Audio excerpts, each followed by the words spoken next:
Ladies and gentlemen, welcome to the Above the Bar podcast, where each week we belly up to the bar with a new guest, find out what they do, who they are, and what makes them great. So sit back, relax, and enjoy.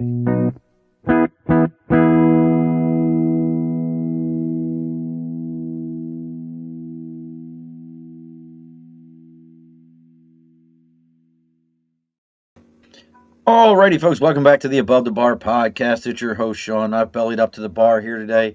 It is the 19th day in August. We are, halfway through the month, so I figured we might as well have another New Yorker here on the show. Somebody else listen, you all know I ain't from New York, so why not have somebody who's legitimately from New York? And he's already told me I better do a good job on the show, so I can't be messing around here. So joining us all the way from Fishkill, New York, we're going to be talking about how do we break repeat patterns, and this will make way more sense here in a moment here, folks. So helping me to make sure I'm not messing around, it is Mr. Frank Mesa. Hey, how are you, Sean? Thank you. Thank you for the awesome intro.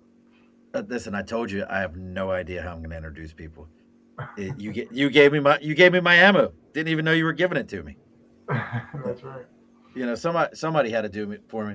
So, all right, folks, Frank and I are going to be talking about how do we break repeat patterns. He's got a process called ERD. You can check him out on e-r-d.com. We're going to be talking about that here in a moment. But before we get into all that, let's go ahead and take care of all that house cleaning stuff that we always got to do every week there, folks. So let's go ahead and start off with the first thing here, which is always the big board over my right shoulder for sticker and a cause. You got something you believe in, something you're supporting. Maybe you created a process you think is going to help other people and you created stickers for it. You can reach out to me on Facebook, LinkedIn, YouTube, Twitter, Twitch, Instagram, all those different places. Let me know what it is. Our website's theabovethebarpodcast.com. Our email is theabovethebarpodcast@gmail.com. Let me know what it is. I'll tell you where to send the sticker.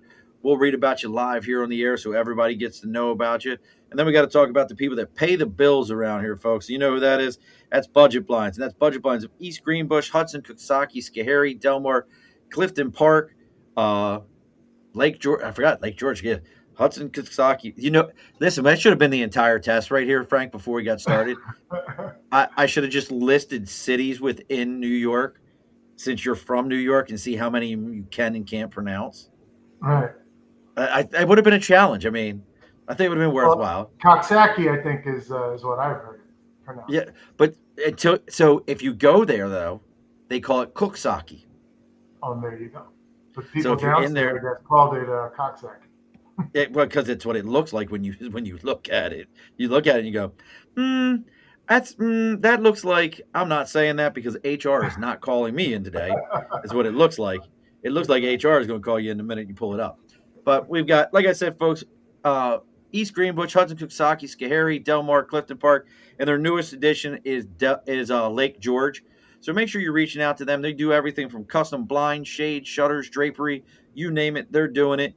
They do window tint. They come to your home. They show you the product in your home. They show you what it looks like against your furniture, your floors, your walls, so you know if it's going to make sense instead of going to a big box store and some kid with blue hair who doesn't even know what a window treatment is trying to explain to you how to put this thing in, and they don't even know what a drill is. There's somebody there that's going to take care of the entire process for you. So make sure you're reaching out to your local Budget Blinds. And as always, folks, if you tell them you're there to belly up to the bar, they're going to give you another 5% off that entire order. So make sure you're reaching out to Budget Blinds of East Greenbush, Hudson, Coxsackie, Schoharie, Delmar, Clifton Park, and Lake George. All right, brother, it's all done. Frank, how are you? Awesome. Did well. So let me just make sure I got all my notes here. So where to go? I had like really good notes on you, Frank. All right. I jacked them all up. So you started off correct me if I'm wrong, started off in transportation. Is that correct? That is correct, sir. Give everybody kind of a rundown. Give everybody a rundown because I had really good notes and now I can't find them. Yeah, no problem at all. So I started my career in railroading, in railroad transportation. I started Which one? Entry level Metro North Commuter Railroad, if you're familiar with them. The ones I'm qualified on Metro North, or was. Yeah. I was an Amtrak conductor. Oh, get out. Okay, so I started as an assistant conductor, and I ended up at the end of my career, which I retired a year ago today. So today's my 1 year anniversary of Congratulations. retiring. Thank you. I was a conductor, became a locomotive engineer, then went into Wow. training. I went into training and retired as the chief operations training officer. So Nice. lot of experience there, a lot of adventures, a lot of knowledge that I gained just from working with great people and learning a lot about regulations and how to operate a railroad, which is a very unique skill set. To do that. So we have a lot in common. Yes. I started off as a train master with CSX when I Uh, retired retired out of the Marine Corps, and they wanted me to be in Willard, Ohio. You know where that is? I do not know Willard, but I know Ohio. No, neither does anybody else. Uh, and they wanted me to be in Willard, Ohio, and I was like, nope, that's not going to happen. So I knew a guy, one of those knew a guy who knew a guys, and got Mhm. on with Amtrak. And I always tell people, if it wasn't for COVID, I was last man standing. I watched 40 guys get furloughed under me during COVID, Wow. and I was last man standing. And thought I was like, I can't do this. I got a family and kids, and my Marine Corps retirement. So I walk, man, but I miss it. There's no doubt about it. It's a camaraderie It that is. you, It's a family. It's the railroad is a family. because you spend hours upon hours, trapped in that tube with each other. Hmm. Absolutely. Let me tell you my favorite Metro North thing ever. I used to love pulling into Croton Harmon with Hmm. Metro North, and Yep. somebody would try to get on my train with a Metro North ticket, and they'd be like, "I got a ticket, let me on." I'd be like, "No," and they'd be like, "Why?" They'd be like, "Why can't I get on?" I'm like, "Cause that's not for my train. Train's a train, man." I'm like, "You can't hose down my seats," and they'd be like, and then I'd be like, "Highball," and I would take off. I used to do this all the time. No, good, Yeah, good for brother. you. Oh yeah, that's funny, man. So we definitely. So if you just retired, so yeah, I did my. This is about me now, folks. I don't give a shit. Sure. I did my train. I to do my Metro North rules. I did those right there in. Damn, where did we go for those? Might have been Poughkeepsie. We had to go for Metro North rules. Is there Yeah, like a you may. classroom upstairs? Yeah, there is. Yeah, I had an office right up there, and the classroom was right on the second floor there in that building where you went, that like yellow building in yeah, Poughkeepsie. yep, Yeah. yeah. Uh, That's where we had to go to, and it was like when we got there, it was like we had like a female gave us the test. I think the first time, like mhm. gave us the test, and she was like, I don't even know what to do with you guys. I was like, Was it Lynn Hanna? Would you remember if that was her name? I don't remember. I Older remember it was a older pay. woman. No, no, she was probably at that time closer to my age. Like she looked like she was probably late 30s, early 40s. Okay. You know, she gave us her test and we went through everything. But I'll tell you, man, I love the railroad. I had 5 different rule books, 300 miles under my belt. Wow. Yeah, That's like quite so a bit of territory. I could go, I could go all the way to Montreal, Rutland, Vermont. I could go across into Canada, into Niagara Falls, Canada.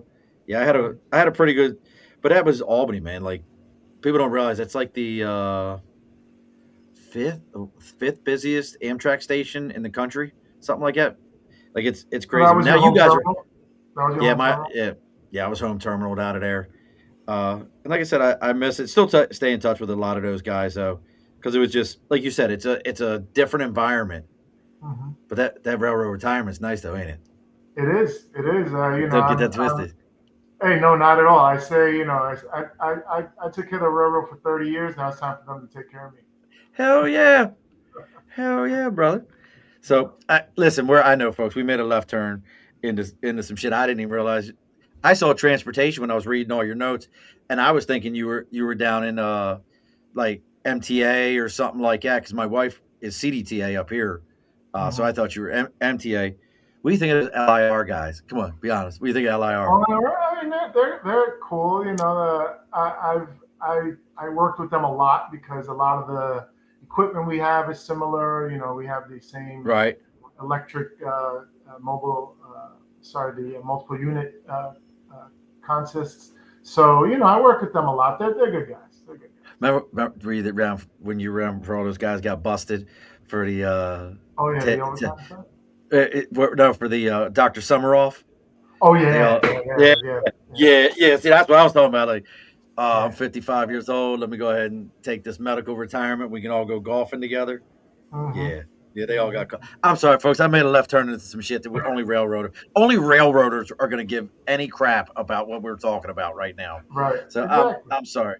So you go through this process and you're building and your this career. Um, Railroad's not easy to get onto, and I mean that's a different animal in and of itself, especially for nobody who understands, like, depending upon what railroad you're on, like we had like Amtrak, you couldn't be a felon because you couldn't go into Canada, things like Yeah. that. Different things that like people don't realize with the railroad. But once you're on there, what were some of the things that you were learning? Because when we think about what you put together, and you're going to tell everybody about Evolve, Revolve, and Devolve here in a minute, and that's that ERD. And if you want to know more about it, folks, make sure you're checking out e-r-d.com. That's a system that Frank has put together, and he's going to talk about that. But how much of that came from railroad experience, and how much from life before the railroad? Well, a lot of it came from the railroad experience because that's where I kind of developed my life skills and my development, my knowledge base. Because, as I said, I started as a frontline employee as an assistant conductor. I'm qualified as a conductor. I became a locomotive engineer, and then I went into training, and altogether was 11 promotions that got me to the executive Wow. level of chief operations training officer. So, I mean, you can see a bunch of certificates and stuff behind me, awards. There's some Metro North awards. There's my locomotive engineer certificates back there. So, I had to do a lot of developing of myself in order to become successful in that industry in that career. So the Evolve piece of ERD definitely came from the railroad experience. Johnny Tuma. engineer. Oh, his name doesn't ring a bell. Okay. How about Y'all had Garrett Keenan? Do you know You Garrett guys had an Keenan? engineer that was like a lawyer also. He Mike was King. like, yeah, I know Mike. How did I know that? Because the first thing he does is he introduces himself. He says, "I'm an engineer, but I'm also a lawyer." I'm a lawyer. I just want you to know I'm a lawyer also. Yep. Absolutely. Mike Yep. King and I worked together. He worked with me quite a few times, Yep. in and out of training. He would help us out. I told you folks, this is my show now. Kiss my ass. We're just talking about some railroad stuff. We're completely off the rails now. Completely off the rails now. But yeah, Johnny ran out of Poughkeepsie. He came Okay. he came from Amtrak and then went to you guys. Yeah, the name doesn't ring a bell. I was an engineer back in. I guess I hung it up around 2000. So I Oh did kind no, of know yeah, he some of was the other people, but nah, he's later. years. Yeah, yeah, yeah, yeah, yeah. Yeah. So I Way didn't after really, that. I didn't really know the folks after So kind of maybe 2010.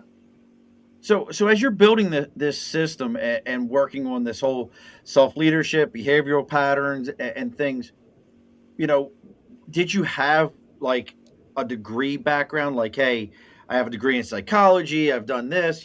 Like, how do you Uh, develop to be able to say, oh well, this is what I'm going to start teaching people about?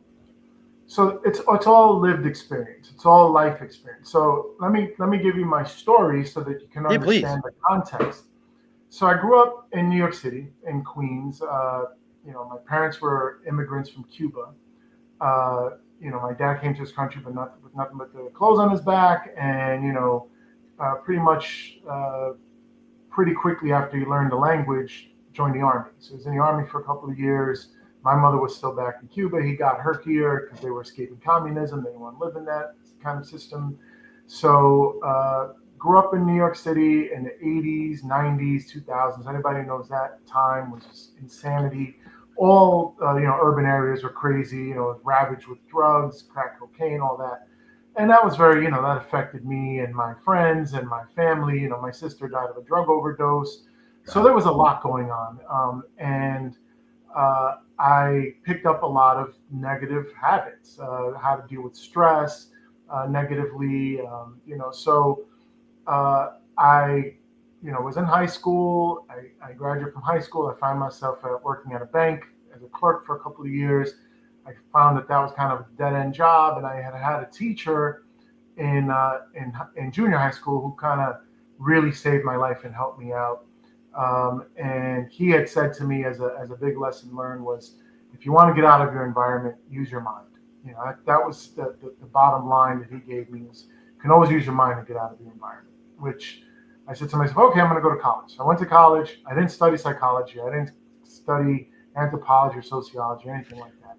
I studied Africana Studies, which was the study of Africa and the diaspora, and how the contribution of the continent of Africa played out in the world.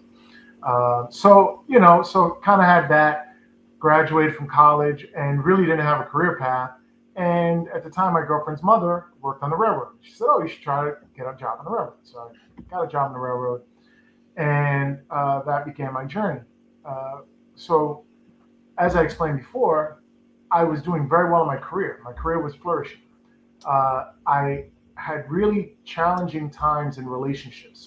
So I was married and divorced 3 times, which kind of made me feel like, what's wrong? What's going on in my life that I'm married and divorced 3 times? I can't seem to find the right relationship. Can't seem to find love that lasts. So that was what I considered a revolving pattern in my life. Like it was the same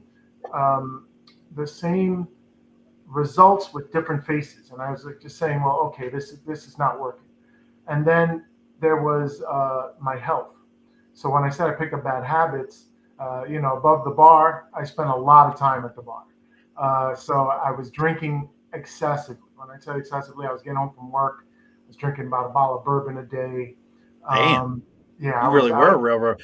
3 times divorced and crushing a bottle of bourbon. You really were a railroader. I was Damn, hardcore, you were and it's part of legit. culture, sort of, right? It's like you get it.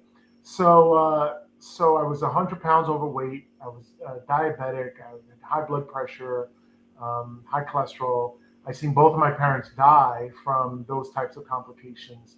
So I was really at a point where I was in a kind of a state of desperation, to the point where I was actually contemplating suicide at one point in my life, and kind of was, kind of saved by divine intervention. I say I was sitting there ready to end it all, and somebody called me. Her name happened to be Angie. She was my friend's girlfriend, and I say to this day she's like an angel, because Angie saved my life. I get it.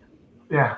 So I took an assessment of myself. I sat down and I said, okay, Frank, well, what's working in your life? What's not working? What was working was my career. I was evolving. What was not working was my relationships, which were revolving, and what was really not working was my health, which was devolving. I was quickly going over a cliff. Any day now, it would have been hospitalization if I was lucky. So I started to think about, well, what is it that is contributing to these behaviors? And I realized that basically, when the rubber meets the road, it's just the decisions we're making, right? The quality of our life. Well, our life is the accumulation of our decisions, and the quality of our life is the accumulation of the quality of our decisions. And so I came to understand, for me, and then when I started to work with others and started to talk to others, that people generally make decisions through two means. One is emotional. So, they have an idea, an impulse, or an emotion, and they make an emotional decision. And generally, unless you have high emotional intelligence, you can have, really negative, bad decisions if you're deciding emotionally. So a road rage incident, domestic violence, DUI, any one of those things can come from an emotional decision. Um, that's one. And then the other one is habit, right? And like I said, I kind of grew up in the streets of New York. Then I worked at the railroad, and there's a lot of bad habits that you could accumulate in those areas, right? So I accumulated a lot of bad habits, and I was making decisions just habitually. So one of the decisions was, when I was young and we were hanging out and we got stressed out, we drank. We went to the bar, we drank, and we got, shit faced. And then kind of forgot our problems, woke up the next day, and that was what we did. And so I habitually picked that up and just exercised it. And that continued on the railroad. There was a lot of, that kind of, healthy, unhealthy behavior going on the railroad. So I realized, okay, so if I'm making the decisions through emotion and I'm making my decisions through habit, then how can I change that? And then I realized that each decision we make, each single decision, regardless of what it is and what area of your life, is going to send you down one of three paths. The decision is either going to help you evolve in your life or evolve that aspect of your life. It's going to make you revolve in your life or it's going to make you devolve in your life. So you have one of three paths to take for every decision you make. So the ERD is a tool to allow you to make better decisions, because once you're conscious of the fact that when you're making a decision, you're going to go down one of these three paths, then you can make better decisions. So simply enough, you go into the kitchen and you have candy bars in your cupboard or you have apples in your fridge, right? The very simple decision of saying I'm going to eat the candy bar. Well, what's that going to do for me? It's going to make my health, maybe devolve. If I eat the apple, it's going to make my health evolve. I'm going to get healthier. So something as simple as that around your health can really be improved with this system, this ERD system. So what it is, it's just a tool, a decision-making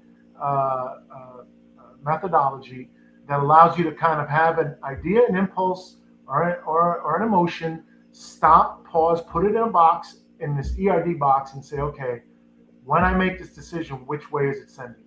And once you're clear on that, then whatever decisions you're making, you can no longer leave up to happenstance or to ignorance, because now you actually know that there's a consequence to the decision you're making, and that then it's on you. So, but if you want to improve your life, if you want to evolve any aspect of your life, it's a very powerful tool to use.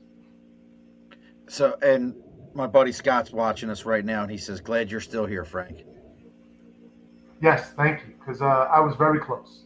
I had a pistol in my hand. I was seconds away from taking myself out. It's always interesting to me how close we get to those kind of things, and we have those situations in our lives when we think no one's there and no one's listening, but God's still there. He's still listening. He's still paying attention, and and puts that piece in front of us, because we probably heard what you didn't realize is 100 times he put the signs in front of you that here's where to go and here's how to do it, but you couldn't see it. It literally took a phone call to go, "Hey, I'm right here." Yeah, Well, shit. that's exactly what happened. It's always amazing to me. God will put it there right for you. You won't even realize it. So in this process, and again, folks, if you have questions for Frank, maybe you're going through a situation and you want to know more about this, how do you get involved in it? You can check out e-r-d.com. Or if you have questions, go ahead and drop them in the chat right now. Um, One of the questions I have for you. What is so before somebody can even start to do the evolve process here? How do they sit? How do you have them, or do you have a process for sitting down and kind of doing that self evaluation part? Yes, absolutely. So on the website, e-r-d.com, you can do, so the website is also an app and allows you to do an assessment of any area of your life that you feel stuck, right? So evolve is you're moving forward. Revolving, you just feel stuck in life, and then in that particular area of your life. And devolve is, you're going backwards, or you're quickly, driving off a cliff. So there's a self-assessment that you can take that will give you a score. And then what the power of the app is like, so I'll say certain things are very personal. So a lot of times you can use an accountability partner, another human being or an individual, to say, hey, I'm trying to improve this area of my life. But sometimes that area of your life could be very personal and private. Like, I'll share one for myself. There was a time when I was watching way too much pornography. And that's not something that I wanted to share with somebody to say, hey, congratulations to myself. I didn't watch porn yesterday. Right? That was Fair enough. That's fair enough. that was a little too personal. So I created the app so that I can score myself on my accountabilities to myself. So on the app, you can go from a score of 1 to 5, and say, okay, I wanted to eat healthy today. And so, I go the next morning and I log onto my app and I say, okay, how did I fare against my goal? And then I just kind of, that refines the process a little bit more. So I can provide you with a free self-assessment. You get 2 free ones when you get on when you go on the site, and then the site is very affordable because I know I was $2. really down in a bad place. Yeah, $1.99 a $2. month. Bro, Yes. it's $2. Cheap asses. I know you all suck and you need something like this in your life. It's $2. Stop being cheap. Go to e-r-d.com. Stop being cheap. Yeah, improve So any area of your life, literally eh, any area. Because the thing is, like I say, life is one indivisible whole. I realized I was really good at work. I was really good at that area of my life. I really sucked at relationships, and I was even worse with my health.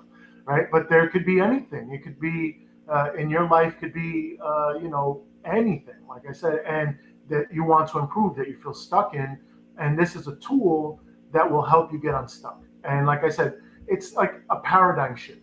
I like to say, if you have a favorite pair of underwear, boxers, or socks or something, and once that elastic gets stretched so far, it never bounces back.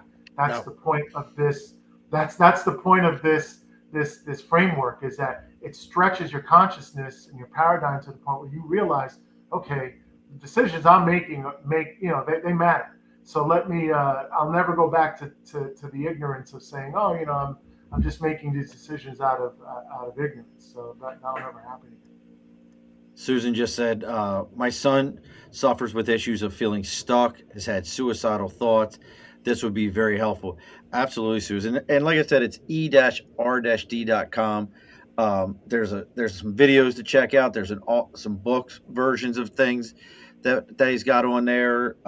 Take the self assessment. I think that's one of the biggest things. Take the self assessment. Even if you take it and you're kind of like, I didn't realize that about me and how I was functioning. It's such a simple tool to do those kind of things. And back to your other thing about telling everybody that you was watching too much porn. Listen, because you can't tell anyone that, because you know how that works. You Right? can't tell a woman because she's gonna be like, ew. Nasty. And you don't want to do that. You're so nasty. Knowing that if I took her phone out of her hand and I went to the search engine and I typed the letter P into it, the whole thing's gonna be like. So, Right. and if you asked another dude and you were like, "Yeah, man," no dude's gonna be like, "Man, I understand." They're gonna be like, "What channel you watching? What would Exactly. you in?" Exactly. Like, so you can't. I All of get it. that something like this. If you had something along those lines, and I joke about those kind of things, but the reality of it is these are the kind of things where like, hey, maybe you need to get into something like this. You need to see what's going on to get yourself back in line. So, but now this is always my thing though. I I love self help. I love if somebody needs counseling, needs somebody like something like that in their life. I think it's a great tool. But do you have an end game on it? And what I mean by that is, hey, you're now doing this. You're good now. You're okay. Now you're at maintenance. Does that make sense? Do you have that for somebody? Oh, absolutely. So let me also say a couple of other things that I didn't mention. So one Please. of the things in my journey in my life was that I was on a show called The Amazing Race. It's this race around the world kind of thing. Bro, I saw that. I meant to talk to you about that shit. I love the Amazing Race. And you were like Yeah, the runner up and shit. Like yeah, that's runner up like the first season. Yes, correct. And then when that ended, that highly affected me because I went from like regular Joe to like you know D class celebrity to then back to regular Joe, and that was very confronting. So it was something that I needed to process and get over. So when I retired, within the last year, I wrote a book and I released a book. So the book is called Alchemy. It's as easy as ERD, and that's where the ERD comes from. But the subtitle is Turning Pain into Power. And that's really where it's at, right? Because if you read my book, I've gone through a very challenging life story. And I could have allowed those experiences to claim victimhood and to allow them to break me down. What I've chosen to do is take that pain and turn it into power. And so I like to make the analogy of, in life, things don't happen to you, they happen for you.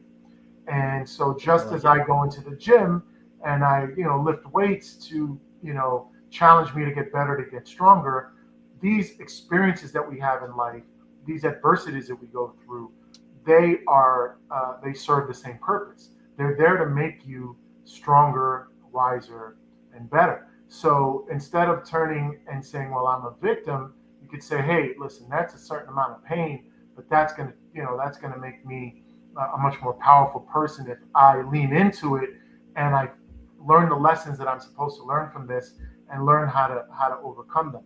So the end game for me is to give people the opportunity to go from victimhood to become a champion of their life story. And so there is, for me, I'm very satisfied currently with my life because I have the consciousness now to recognize that I need to evolve all areas of my life. There's nothing that's falling by the wayside for me because, again, like I said, it's a paradigm shift where I am very conscious of the decisions that I'm making. And the Chinese have this proverb that's that a journey of 1,000 miles starts with one step. And a lot of people feel that change or transformation in life is very difficult, but it really isn't.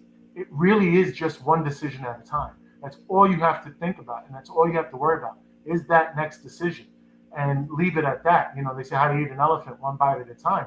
Zig That's all you Ziglar. have. Yeah, yeah, exactly. That's I'm a all big you Zig have to guy. focus on. Yeah, I love Zig. Zig is great. Um, but yeah, it's one decision at a time. That's all you have to focus on.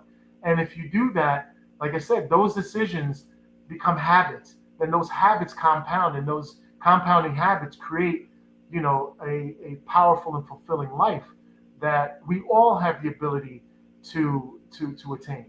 So that's really my mission. That's my goal. Is to empower people, to show them that they have the power to direct their lives in the way that they feel is going to be best for them. So I love that sound, brother, because I mean, there are just so many people out there. And I guess the other side to this, how does this help people with the other side to it, which is removing those pieces? Like you said, hey man, I was a food blister. I was drinking myself silly.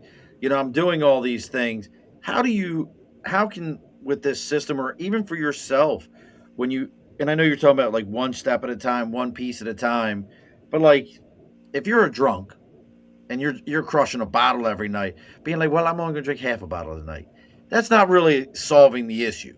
Like you're still No, in the bottle. But how do you help people to really understand that like you got to step away from it? Because I try to explain to my children all the time, like, listen, just because you think somebody's your friend, we all grow. Like that, it doesn't mean you got to hate that person no more because you're changing your life.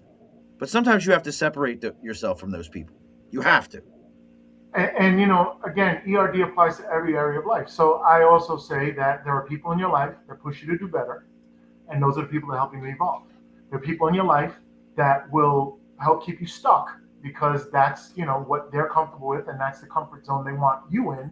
So they're going to keep you revolving in that pattern. And there are people that are literally going to drag you down to the level they're at because they want you to devolve because of whatever their issue is. But that's not your problem. That's a them problem, not a you problem. So I say you have to cut off the people that are making you devolve or wanting you to devolve. You have to very much limit the people that make you revolve, and you have to invest your time and your energy and your effort into the folks that are helping you evolve and to progress in life. So back to your question about like, so somebody's a drunk. I wasn't in AA or anything, but I realized that okay, and it was gradual. It didn't happen overnight. Like I realized okay, you know, a whole bottle of bourbon isn't the best thing to do. So I set a goal for myself. Okay, no more than 3 drinks at one time. Within a one Okay. hour period. Within a 1 hour period, I said no more than 3 drinks in a 1 hour period. And then I started doing that. And then I started saying, okay, no more than 3 drinks in one evening, like one day. I wouldn't do no more than 3 drinks within a 1 hour period within one day. And then eventually, I just really started asking myself, what is the purpose of this? Like, is it helping me become a better person? Am I?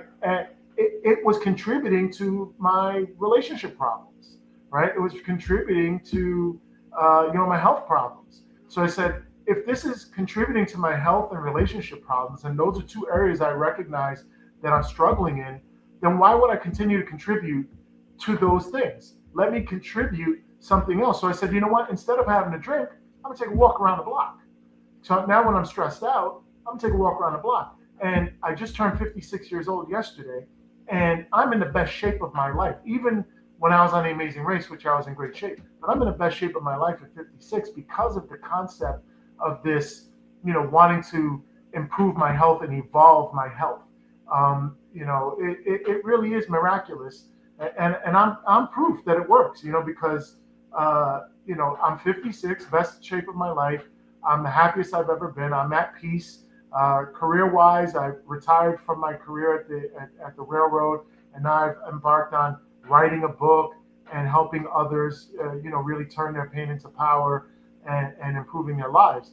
So I feel that every area of my life, there's nothing lacking. Like I'm not dropping the ball in any area. I'm on it in all aspects. Completely left turn for a second. They ever call you back for the race? Yes, they did. They called me back a couple of times, but I went on with my ex-wife, and I would never do that again. It was torture the first time, and I just. Ah, come on, but But, like you wouldn't but I go did like. do a couple of things. They had like an all-star, and they asked me to write like a note to another one of the teams called like Team Guido that were like my arch nemesis. So I wrote like this silly note that they were supposed to read on air. Then another time they called me down to one of the other starts of the races in Times Square, and then all the Oh, nice. contestants ran to me and asked me, "Hey, where did your race end? Because that's our first clue." So they're very. I'll be honest. I mean, that is quite a franchise. They've been around. This is Long time. 25 years. 25 years. We started right around 9/11, 2001. That's when it aired. We wrapped up. I think it was March or April of 2001. So you're talking 25 years. This show's been on the air, and they still have a fan base, and they still do things that are I used to exciting. get into it. I used to get into it. I mean, I had a couple of seasons in there. I couldn't tell you what the season numbers were Right. And because they're I up to was like all 40 now, 39. yeah. I was like I was definitely into it because I was in the Marine Corps at the time. I was like I could do that shit. Yeah. I got this. Yeah. I was curious though, like especially if you feel like man, I'm 56. I'm in a different person. I Oh, would could go. I do it now? Absolutely. Ah, I can do it I think you 100. should go back. I No think you problem. should go back. If they invited me back, I would go. I would certainly Take go. Mike King with you. I think you should take Mike King with you. That would be the best because he's not in that shape. The railroaders, we call them. He'd be like, I can negotiate this one. I'm a Right. lawyer. I'm a lawyer. Oh, Lord have mercy. Oh, that's funny, man. I'm just we I definitely love you, probably Mike. know If some. you're listening, Mike, I love you. You know I Mike, you love better you. be listening. Oh God, that would be so. I'm trying to think of some of the other guys that we probably would know. But so what's the? I guess the other side to this is there's a lot of these programs. Like we all kind of figure out like, wait a sec, like we had a gentleman on last week. He was a West Point graduate, and he teaches leaders about um, the difference between building or diminishing how you communicate with each other. And then as I hear with you, it almost kind of reminds me in this process how we talk to ourselves. We're either helping ourselves to evolve, revolve, or devolve. If you're how you're communicating, are you building or diminishing yourself with self-talk? How much of that what did you realize was a big portion? Not so much the outside influences, but your self-speak. Well, we all have this internal dialogue that we're constantly up against, and I remember hearing a Native American story where this young Native American goes to the village elder, and he says, I have a good wolf and a bad wolf inside of me, and they're constantly fighting. Which one is going to win? And the elder says to responds to the young man, and he says, the one that you feed. So I took that to heart and realized that the one that you feed. So if you have this self-talk that's destructive, that's disempowering, that is keeping you stuck or making you devolve or pushing you backward, um, you have to identify it. You have to make sure that you don't feed it, and you know that there's another side of that, that is the positive side, the evolve side of your life, that you want to feed. So like I said about the decisions. That's the criticality of the decisions, because you have an idea, you have some self-talk, but that self-talk is going to drive you to some kind of decision. And that self-talk, those decisions generally again come from emotion or habit. And if you have, you know, not the best emotional intelligence, or if you have not the best habits, that's going to drive bad decisions. That's going to drive bad habits, and you're not going to get the best results. So having a system, which is what I'm offering here, is this ERD system. It allows you to direct that self talk into a positive place and feed that good wolf, let's call it, that's within us all, because we have both. It's just that which one are we feeding? And the thing is, you know, popular culture, media, social media, internet, influences, friends and family. I mean, all of those things, plus the fact that just like you mentioned Zig Ziglar before. Yes, I'm thank a you. big I'm a big fan of Jim Rohn, who was kind of in that Okay. same group of people. And Jim Rohn, he used this analogy of the garden of the mind. So we all have this mind. It's like a garden, and you have to tend to that garden because weeds grow automatically. So the weeds are those negative thoughts, and they will grow automatically. That's on autopilot. That's never going to change. If you want to have a nice garden, you have to fight back the weeds, the bugs, the pests constantly, and so you have to do that through tending your garden, the garden of your mind. So if you want to grow roses and you want to have a rosy disposition, then make sure that you're beating back those weeds and you're beating back those noxious bugs and toxic influences. And that's, like I said, that's automatic. It's up to us to change the self talk to include much more positive and empowering stuff to then feed your mind, feed your decisions, and improve your life. Well, it's this. We've thrown out a lot of sayings here, folks, but it's the you're the first person to believe your lies. That's absolutely true. You're the first person to believe your lies. So if you self talk yourself down, you're the first person to believe it. And if you don't know who Zig Ziglar is, folks, he was like the OG of self help, but he wasn't an asshole and told you that you suck and you need to walk across coals and fire and all that. He just told you like help other people do good things and you'll do good things. Just be a good person. And talk to I think everybody in a good way. one of his famous quotes was, "Whatever you want to get out of life, help others get that, and you'll get it as well." It's Uh, if you help enough people get what they want, you'll get what you want. Correct. Exactly. Yes. That's Yep. that's Yeah, exactly.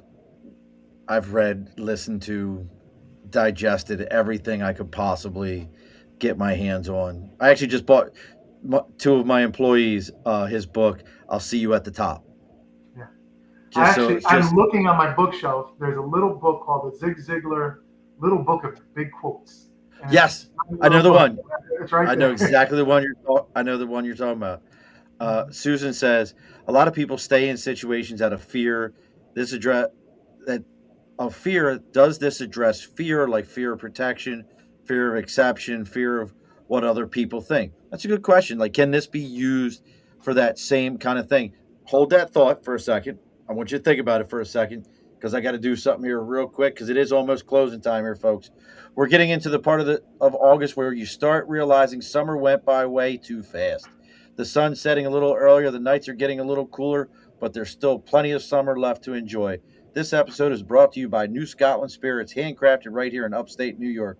So grab some friends, find a spot outside, put the phone down for a while and enjoy a good conversation with a great pour, because summer doesn't need a big send off. Sometimes all you need is good people, a good bottle, and nowhere else you need to be. New Scotland Spirits. You can find it at newscotlandspirits.com to find your next bottle. New Scotland Spirits. Pour a glass, stay a while. So back to Susan's question here for a minute. Um, oh, lost it for a second. So back to Susan's question for a minute. A lot of people. Oh nope, I grabbed it twice there, Susan. Sorry about that. Does this help to address things like fear of protection, fear of expectation, fear of what other people are thinking? I'd say absolutely, because um, fear really, when you define it as a beacon, right? Fear, when you're experiencing fear, you're that is it's a message that's telling you that it's something that you need to confront. So there's two ways to address fear. Some people they feel fear and they get stuck. They allow it to stop them. Then other people experience the exact same fear, but then proceed to move through it and confront the fear and kind of process through it and use it as a again as a tool. The fear becomes a tool to make you stronger. So if you feel fear, you should never give up. So I use the first example I'll use that we all kind of went through at some point was, we all attempted to walk at some point as a child, right? And so we all felt the fear. We all had the failure. We fell down 100 times. We got up 101 times because at no point did we say, you know what, I'm fearful that people are thinking, negatively of me because I'm falling down or I'm struggling or whatever. It's like, no, I'm going to learn how to walk and I'm going to continue learning how to walk. I'm not just going to sit down for the rest of my life, or I'm not going to lay down. So as a child, as a baby, we felt that fear, but we kept pushing through. Society then conditions us to see fear as something that should limit us. And what I would challenge you to do is, once you feel that fear, is to say, okay, this is a message, this is a beacon, this is telling me that there's something here that is challenging me to be stronger, and then lean into that fear and choose to evolve through the fear. And that's the point of the system, is you can choose to evolve through the fear, because when you feel the fear, you have three choices. You're either going to evolve through it, you're going to revolve through it, or you're going to devolve through it. So it's your choice, and having the consciousness to be able to say, okay, it's going to be difficult, but I'm going to do it, and I'm going to figure it out. And in my case, like you said, there was divine intervention where God said, hey, you know what, this isn't your time, this isn't your story. Somehow, some way, those things show up for you, and life becomes magical.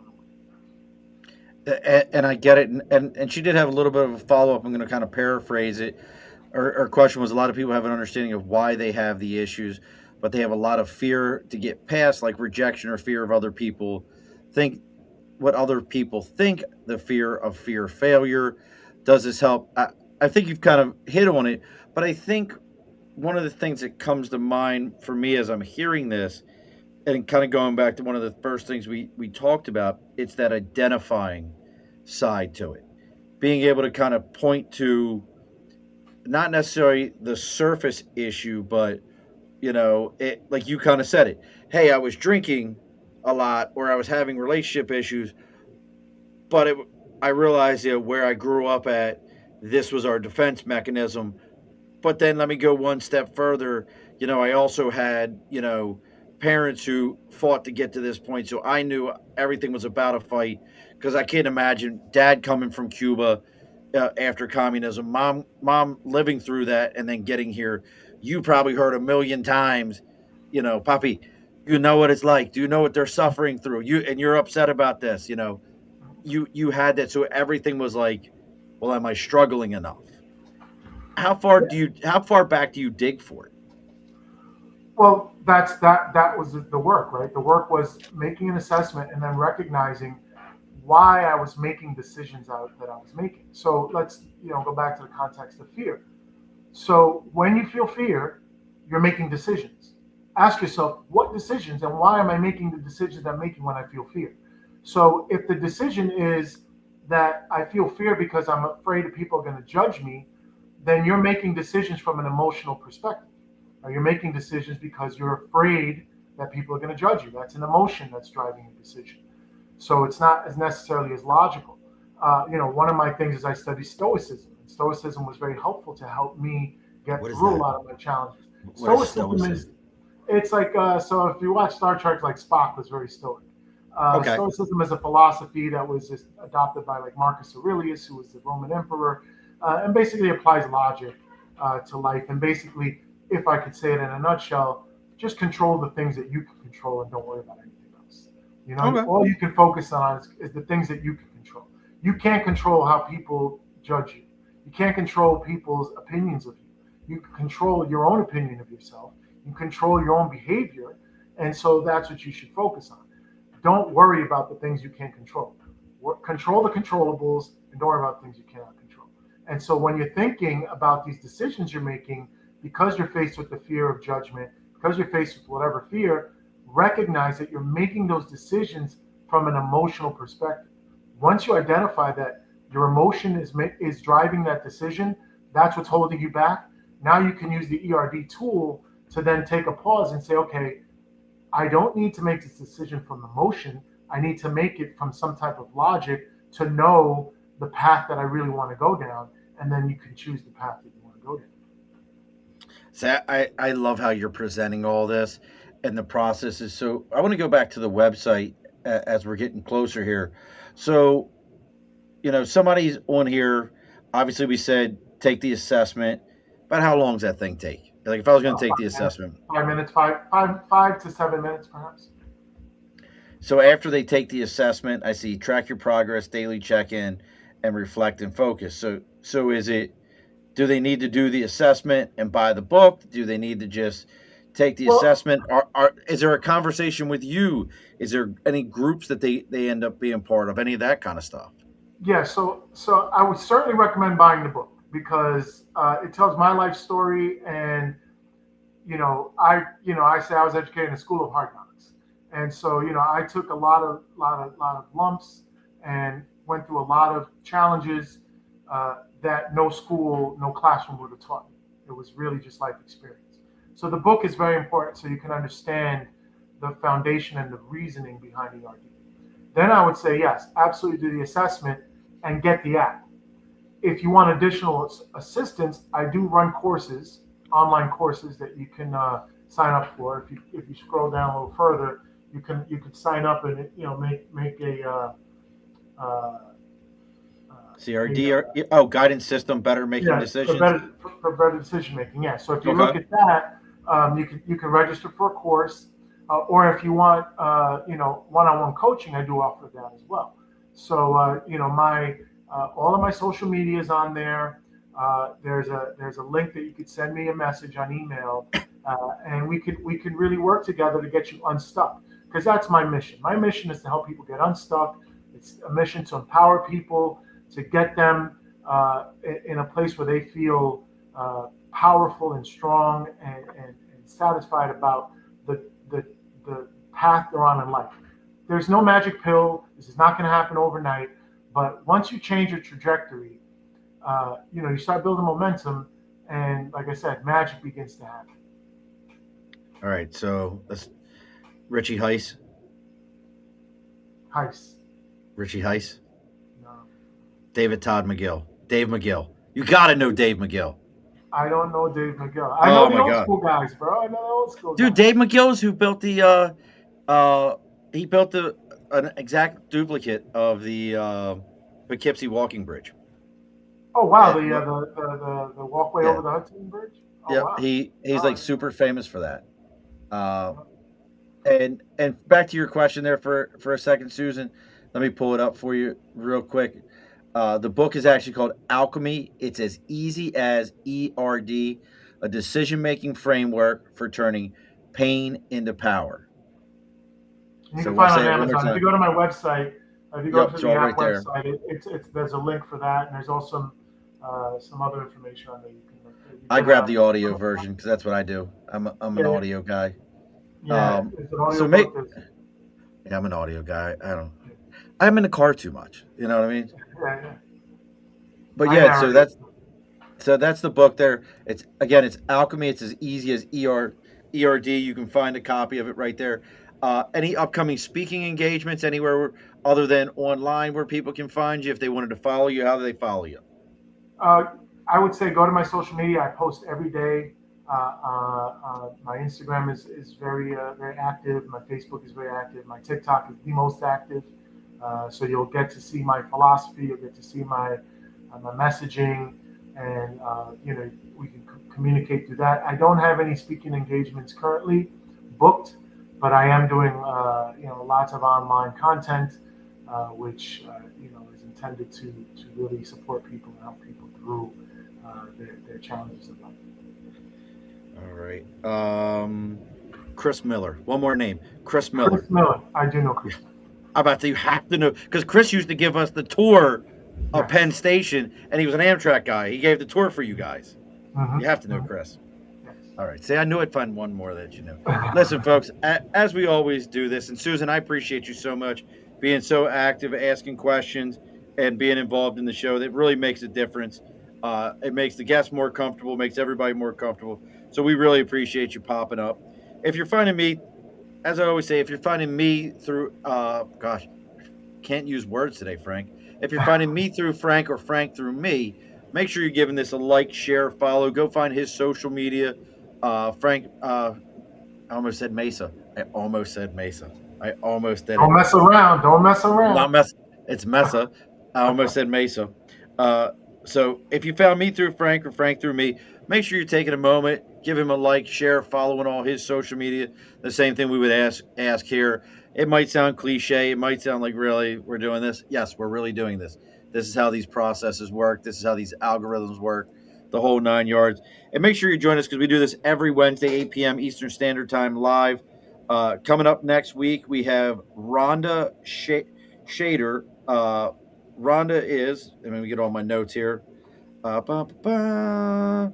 So she's a Orange County politician out of California who just came back from D.C. and is working on the housing crisis. She also works with the UNA. Have you ever heard of that one? That's an interesting one for me. UNA. So you've heard of the UN, right? Yeah. United Nations. So they Mm-hmm. actually have an offshoot that is actually the people that do the work called the United Nations Association. So those are the real volunteers that actually do the work. So she's a member of that organization also. She's a global diplomacy ambassador. So we're going to just be talking about things associated with that. We get a lot of people. It's the craziest thing. I ran in this woman, Kristen Manna. She's become a good buddy of mine. She lives out in Orange County, California, brother. I get people from Orange County all the time because of her. Like completely, I'm like, I'm in New York, but what's going on in California? And we had the superintendent of Orange County schools on, Uh, bro. 450,000 kids in that school district, that's and one dude's the superintendent. that's One, wild. like he's like the Hobbit, the One Ring. One superintendent to rule them all. But I he was thought I such was doing something because I had a railroad of 7,000 people that I was in charge of, dude. responsible for He training and qualifying. he's a wild dude. So quick sidebar, just because we're talking. Uh, he was born with it wasn't scoliosis, but basically his legs didn't work. Born in Vietnam, parents at 2 years old left him on the street. An orphanage picked him up and then brought him to the United States. Moved in with a family who took care of him, taught him English. He never had any thoughts of being a school teacher. He's paraplegic school teacher and now moves his way up, just like yourself. Had a shitty start to it all, and then he's running the house. If that's not the American dream, I don't know what is. Just like you, brother. What you Right. did, if nobody can sit there and say, well, we're all being held down. Right. No, No. get your shit together, evolve, revolve, and evolve, and you can do it. Here's the end of this, brother. As we do in every episode, the guest always gets the final word. Don't log off on me after. We got to talk for a minute, but the guest always gets the final word. What's our final word for tonight? Always choose to evolve. Alrighty, folks, be sure to push your stool in. This has been a Second Front podcast presentation found on Apple, Spotify, and wherever podcasts can be found.